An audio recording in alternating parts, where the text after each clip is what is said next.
one of the things I did over the holidays was I started working on a book or a guide of about 30 pages, and it is on stick fighting for Kenpo. So it's very simplistic. It is based on a lot of the fundamental work that I'm doing in my videos so far. And what I'm also doing is equating some of the martial arts content, the Filipino martial arts terminology, with its equal or similar in Kenpo. So one of the things I'm doing in that is the idea being, as I've said in many of my videos before, I find Kenpo's weapon work to be lacking. And I feel I can say that with some authority, given that Kenpo is the art that I've been doing since I was 6 years of age. So that's coming up on nearly 4 decades. So what I notice and what I love about the art is it has lots of transferable skills. It has some excellent principles, as I've said in the past. Unfortunately, the weapon work, again, is not up to standard. You pick up a weapon, offensively, let's call it, at the later stages of black belt. It is literally one of the last forms that you do in the Kenpo system, and it is a double club, not necessarily stick, as I've said in the past and in past videos, form. And it follows a lot of the Kenpo rules and Kenpo principles, which is fine.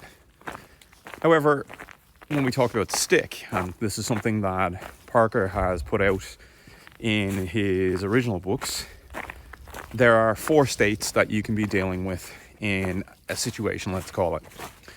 The 4 states are that both parties, presuming it's a one-on-one encounter, are unarmed. The second state being that the aggressor is armed and you are not. The third state is you are armed and your aggressor is not. And then the fourth stage is you are both armed. So ultimately, we cover all the bases, but we don't in terms of its applicability or practicality.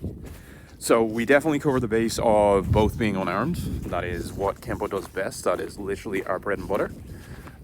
We cover, to a degree, you are unarmed and your attacker or assailant is armed. So if we take into account any of the storm techniques, if we take into account the rod techniques, which are the guns in Kenpo, those are for a different day. And we talk about the lances, which are the knife defenses. All of these defenses in inverted commas in a lot of cases. But again, we're talking about that. We have that addressed. You're armed and your opponent is not is kind of a follow-on to that second stage. It is a case where you've maybe disarmed that person. They have done the technique or, defying the storm or whatever it is, you've done that technique and you have taken the weapon from them and now you have a weapon in hand. There are extensions, as we know, especially for blue belt and defying the storm being one of them. Or we also have the one that uses it most, or one of the ones that actually uses the weapon, is obstructing the storm from purple belt. So obstructing the storm, you take the weapon away and you use that weapon on the opponent or assailant. That's the extension, okay? If you want to see a video on that, you can let me know. We'll put something out. But again, in terms of the way these things work, we don't really cover how to use a weapon. We cover, and you take the weapon and you hit, and you do this and you do this. But we touch on it purely for that technique. We don't necessarily train it in a way where people know, as I've been shown in my videos, how to strike the line of the knuckles, how to grip a stick, because I've seen poor teaching on that one as well. And then we also have it that, again, there's a lot to be considered when you're dealing with a weapon. There's range, can the other person take it back off you? Where you hit with a weapon, sticks typically will go for bone targets or hard targets, whereas knives can cut pretty much soft targets and anything else that come with it. So again, there are weapon attributes, there are targets that the weapons suit better. Not that you can't hit everything with a stick, but certain things suit better. So again, we're looking at these things. We've done 1 to 3. 4 then is ultimately you're both armed.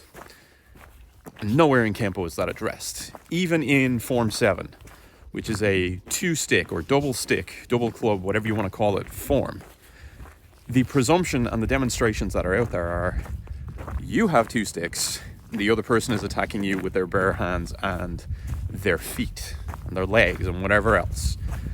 There is no double stick against double stick. There is no single stick against single stick in Kenpo. So that's what I'm trying to fill in what we're doing. That's what I'm trying to build into my videos and all the other content that we're putting together. But my main issue is, if we have these things like weapons, and we have these things like addressing a weapon, empty hand against knife, empty hand against stick, empty hand against gun, you know, fine. But let's not pretend that we understand them. Let's not pretend that we know what we're doing, and let's not pretend that there isn't a better way of doing them, which doesn't take away from our principles, doesn't change our system. It certainly just enhances or informs our decisions, or our techniques or our abilities to do these things as well. So that's kind of where we're at with this one at the moment. That's where my thoughts are with a lot of the work that I'm doing, a lot of the weapons work that I'm doing at the moment, and pulling up a lot of stuff that I've learned over the years. But what I'm also trying to do is not teach a new system. So let's be very clear on that as well. There's a lot we can learn, as I've already said, but I'm not trying to teach a new system on top of Kenpo. You can't do that. I mean, you can go and learn a new system. I certainly did. The idea is that you take the basics, you take what's useful, and you add it to what you already have. There's a lot out there. There's a lot of concepts that cross over. The footwork, for example, crosses over. The foot maneuvers, if you want to use the Kenpo term. Not necessarily the stances. Yes, the stances exist in most weapons martial arts, but they don't spend long enough in them for them to actually count. And to that point, neither should Kenpo.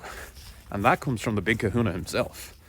Because the idea of the footwork and foot maneuvers is everything is transitory. Everything is about getting the best position and getting the best shot, or dealing with the situation in the best way. So the footwork, or the stances rather, are the basis of the footwork. And yes, Parker said if you stop in the middle of a foot maneuver, you should essentially be able to recognize the stance that you're in, give or take.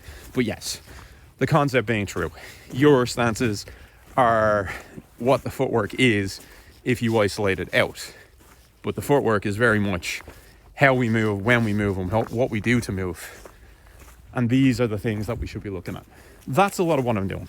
So when you see 5 angles, 5 simple angles that we already have. A forehand strike with a stick is an inward hand sword. A backhand strike with a stick is an outward hand sword.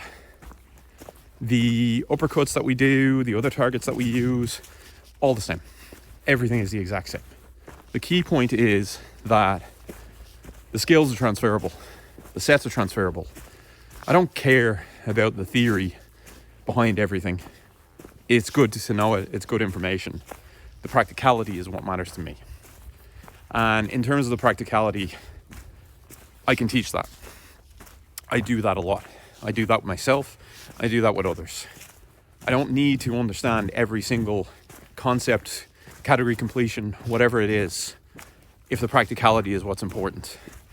And yes, when I get older, when I slow down, when I'm less active or less able to do things, will I look to the deeper meaning of Kenpo? Yes. Most warriors became philosophers after the years ended and after the wars were over for them. So, yeah, good place to be, good thing to do. Not right now.